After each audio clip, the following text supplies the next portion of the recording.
Eh bien, bonjour, bonsoir, salut à toutes et à tous, ici Raiger, on se retrouve aujourd'hui pour la review du premier chapitre de Dragon Ball. On va se refaire la saga en même temps que l'édition de...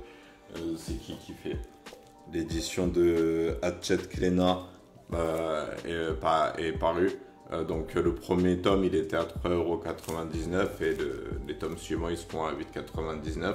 Et donc du coup moi quand je suis passé à la librairie pendant mon week-end et que j'ai vu que la dame elle vendait ça, je me suis dit allez vas-y let's go, j'ai pas de manga de Dragon Ball. J'aimais bien quand j'étais gamin, pour être honnête, Dragon Ball, parce que tout le monde y connaît Sangoku pour Dragon Ball Z, mais en réalité Dragon Ball c'est connu de nom, mais c'est pas surconnu. Genre, il y a des fans assidus, mais ils sont pas répandus.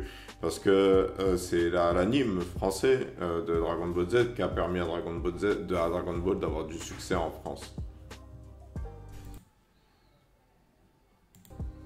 C'est l'anime français Dragon Ball Z qui a fait en sorte que la franchise Dragon Ball soit connue en France. Son succès est dû grâce au carton qu'il faisait dans le club Dorothée.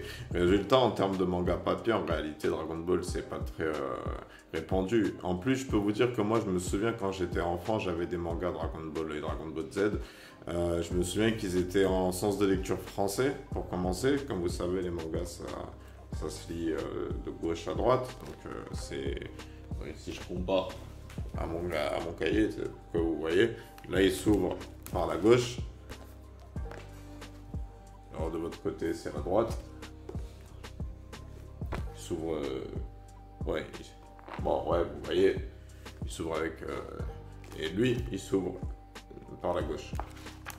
Vers la droite. Enfin, bref, vous avez compris.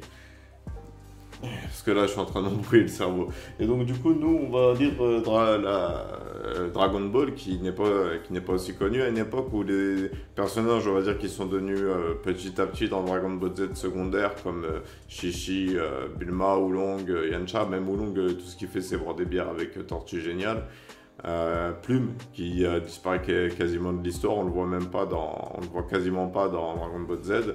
Il y avait aussi un personnage qui était sympathique, j'ai oublié comment elle s'appelle, Lunch, je crois, Lunch. La fille c'était une fille quand elle éternuait, elle était toute douce, elle avait les cheveux bleus quand elle était toute douce, et à chaque fois qu'elle éternuait, elle passait en mode blond, et elle devenait vénère et elle tirait sur tout le monde. Et donc comme je vous disais, moi, Dragon Ball, j'ai connu quand étant enfant, j'avais aussi des DVD. Je connais en fait que la première partie de Dragon Ball, que jusqu'au tournoi où Tortue... Merde. Bon, c'est une saga, c'est plus de la revue nostalgie. Je vais essayer de pas spoiler quand même l'histoire. Il se passe rien. Mais jusqu'à la fin jusqu'à la fin du premier tournoi, je sais ce qui se passe. Donc, et même, je me rappelle quand j'étais au Luxembourg, à la chaîne P, ça passait à la télé sur une chaîne belge, mais il passait que cette première partie, comme s'ils avaient pu acheter que le premier coffret de DVD. Donc, nous, on va lire Dragon Ball, on va redécouvrir cette histoire, on va réapprendre à connaître Sangoku, Bulma, Yamcha, Shishi, Plume, Oolong, et on va... Let's go, allez. Sans plus attendre, on lance la lecture et je reviens tout de suite pour la review. Mais juste avant, je tiens à vous rappeler qu'en ce moment sur ma chaîne, il y a un jeu concours. Vous pouvez gagner jusqu'à 50 € de cadeaux à la FNAC. Pour ce faire, vous devez récolter un maximum de mots-clés que je donne à travers mes vidéos avant le 6 septembre. Le 6 septembre, il faudra m'envoyer par message privé les mots-clés que vous avez récoltés. Et ceux qu'on auront récolté le plus et le plus rapidement recevront pour le premier un cadeau de 50 €, pour le deuxième un cadeau de 35 €, pour le troisième un cadeau de 15 €. Allez les gars, moi je vais lire le premier chapitre de Dragon Ball et je reviens vous en faire la review. Ouais, donc je reviens de la lecture du tout premier chapitre de Dragon Ball, et je dois avouer que c'était assez cool en réalité. Moi j'avais un peu l'épisode en tête, alors j'avais les voix des personnages en tête aussi, et j'ai trouvé ça cool. Alors c'était couleur, alors la couleur c'est pas de la couleur fantasmagorique, mais ça va, c'est agréable d'avoir un manga couleur plutôt que d'avoir un manga noir et blanc, ça change.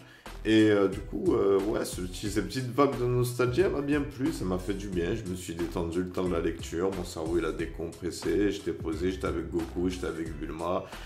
Il parlait des boules de cristal, du grand-père décédé, du fait que Goku il avait jamais vu de fille. Et je crois que j'ai une version censurée, je suis pas sûr, j'ai pas chopé la scène de Bulma qui se fait toucher le vagin. Parce que dans l'anime, elle y est dans ce chapitre-là, il y a juste vite fait une scène où elle soulève sa jupe et elle monte sa culotte à Goku en essayant de le charmer pour l'attirer dans sa quête des Dragon Ball, pour qu'il lui donne sa Dragon Ball. Et donc c'est dommage parce que ça faisait partie de l'humour d'Akira Toriyama. C'est un humour assez un peu japonais, ça aussi. Les blagues autour du cul. Mais ça reste délire enfantin dans Dragon Ball. Goku, il y va pas. C'est pas sexuel en fait. C'est comique. Mais c'est vrai que Dragon Ball, ça s'intéresse, ça cible aussi les enfants avec cette édition. Hein. C'est pas moi, hein, c'est pas l'adulte de 28 ans qui cherchait à attendre, c'est plutôt les familles avec des enfants 12, 14 ans, 8 ans. Donc ça m'étonnerait pas qu'ils aient censuré cette scène dans cette version et qu'ils aient retiré les gros mots et les dos d'honneur. Alors ce serait dommage parce que ça fait partie de l'œuvre, mais ça n'empêchera pas d'apprécier l'histoire et les combats et l'aventure. Moi je pense. C'est de la censure pas trop grave, c'est de l'occidentalisation qui est pas spécialement mal à prendre en réalité. Bref, avant de continuer cette vidéo et d'aborder les sujets que j'ai répertoriés en texte, je voulais vous donner le mot-clé de cette vidéo. Alors le mot-clé de cette vidéo, on va voir ce que Goku m'inspire. Goku, il m'inspire la pureté. Le mot-clé de cette vidéo, c'est pureté. Je répète, le mot-clé de cette vidéo, c'est pureté. Ok.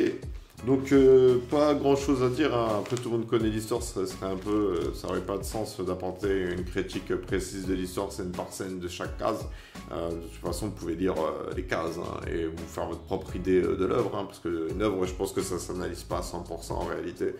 Même si c'est un truc super complexe, même si ça peut être cool, il y a beaucoup de lore et compagnie, c'est un piège intellectuel quoi. Après ton énergie elle est dépensée pour quelque chose de truc. Je pense qu'il faut laisser faut pas pousser l'analyse à 100%, mais bref, chacun fait ce qu'il veut.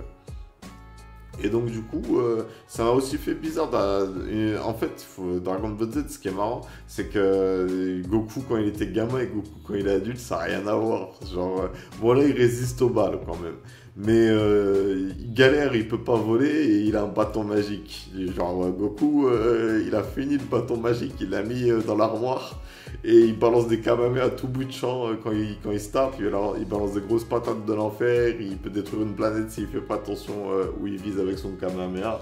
Donc ça n'a rien à voir, c'est assez comique dans un sens. Mais justement Dragon Ball c'est un charme autre que Dragon Ball Z. En soi la partie de l'enfance de Goku elle a un tout autre charme, c'est plus fantastique. Alors que Dragon Ball Z après c'est devenu un peu plus science-fiction on va dire. Et donc du coup j'avoue que je préfère le charme de Dragon Ball en soi, genre c'est plus des épisodes qui vont me donner envie et des chapitres qui vont me donner envie de relire et de revoir parce que c'est juste les scènes comiques, la mise en situation, genre à la conclusion où Bulma se pisse dessus parce qu'elle s'est fait attaquer par le monstre, elle n'a pas pu aller aux toilettes. C'est ce genre d'humour, on le retrouve pas dans Dragon Ball Z. Il y est de temps en temps, mais je sais pas, c'est pas pareil, c'est pas pareil. Et donc du coup, j'avoue que Dragon Ball, c'est une œuvre qui va plus me donner envie de la revoir parce que Dragon Ball Z aussi, c'est très sérieux, il y a un peu plus, si il y a une couleur égayée dans Dragon Ball. Dans Dragon Ball Z, c'est sombre, c'est sombre. Et donc du coup, j'avoue que Dragon Ball, c'est plus simple de relire du Dragon Ball que de relire du Dragon Ball Z, même si les combats dans Dragon Ball Z sont bien plus titanesques et mémorables que potentiellement les combats dans Dragon Ball qui n'ont pas encore été vus. Mais il a mis du temps avant de proposer des combats à Akira Toriyama dans son œuvre. C'était plus de l'aventure et de l'humour à la base, Dragon Ball. Bref, ouais, Bulma en réalité, c'était une allumeuse. Hein. Et bah putain, elle manipule Goku sans gêne, sans pression. Oh, la petite scientifique qui gère sa famille et son mari, en réalité, c'était une adolescente rebelle. Hein. Ça me tue juste aussi cette manière dont il a fait évoluer le personnage. Le dessin qu'il a réservé à Bulma. Je suis sûr qu'Akira Toriyama, il affectionne beaucoup le personnage de Bulma. Et donc du coup, c'est vrai qu'au début, le Dragon Ball, c'est beaucoup plus tourné vers l'humour. On verra ça justement dans les chapitres, la première partie avec Pilaf. Hein. On verra ça encore des chapitres. Et donc du coup, la dernière chose que je trouvais stylée, c'était les capsules. Je trouve que là, Akira Toriyama, il est trop une bête d'idée. Vous imaginez, on a une capsule qui tient dans notre main, on appuie sur le bouton, on la jette, boum, on fait apparaître une Mustang, une Twingo, je sais pas, moi ce que tu veux, genre un vélo même, juste un vélo, ce serait stylé. Et je trouve qu'il a fait preuve de pas mal d'imagination. Bon, l'inspect il est pas cool. L'inspect il est pas cool, il y a une mauvaise ambiance. Et du coup, non, moi j'ai kiffé. J'ai kiffé cette lecture du premier chapitre de Dragon Ball et ça m'encourage pour la suite, même si c'est un peu dommage, la censure. Ça fait partie de Dragon Ball, ces histoires comiques. Mais je pense que ça va rester accessible aux ados, tu vois. 14 ans, ça va cibler dans 14 ans.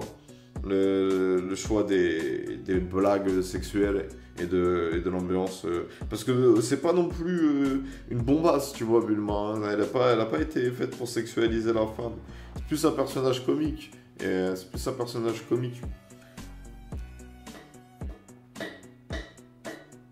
Je trouve que Akira Toriyama, il a toujours bien traité ses personnages féminins. Il en a pas beaucoup, mais il fait pas n'importe quoi avec. Ils ont leur caractère, mais bien, un bon caractère digne d'un personnage, c'est pas des personnages génériques. Même si Chichi remplit un rôle générique, je veux dire, je trouve que le personnage il est bien écrit. Alors Bulma, ouais, c'est pareil, je trouve que c'est un personnage bien écrit, c'est un personnage vivant. C'est surtout ça le délire, c'est que c'est un personnage vivant. Bref, on va s'arrêter là pour cette review, c'était cool. Je vous invite à faire pareil, à vous choper cette édition ou à vous choper une autre édition et à relire le premier chapitre de Dragon Ball. On va se refaire ça, donc les reviews Dragon Ball, je crois que c'est 2 fois par semaine dans mon programme. Donc au cours de la semaine prochaine, il y aura une autre review Dragon Ball qui sera diffusée. Et on va s'arrêter là pour cette vidéo. Je vous remercie de l'avoir suivi, je vous souhaite une bonne journée, une bonne soirée, un bon après-midi. Et je vous dis à bientôt pour une prochaine vidéo.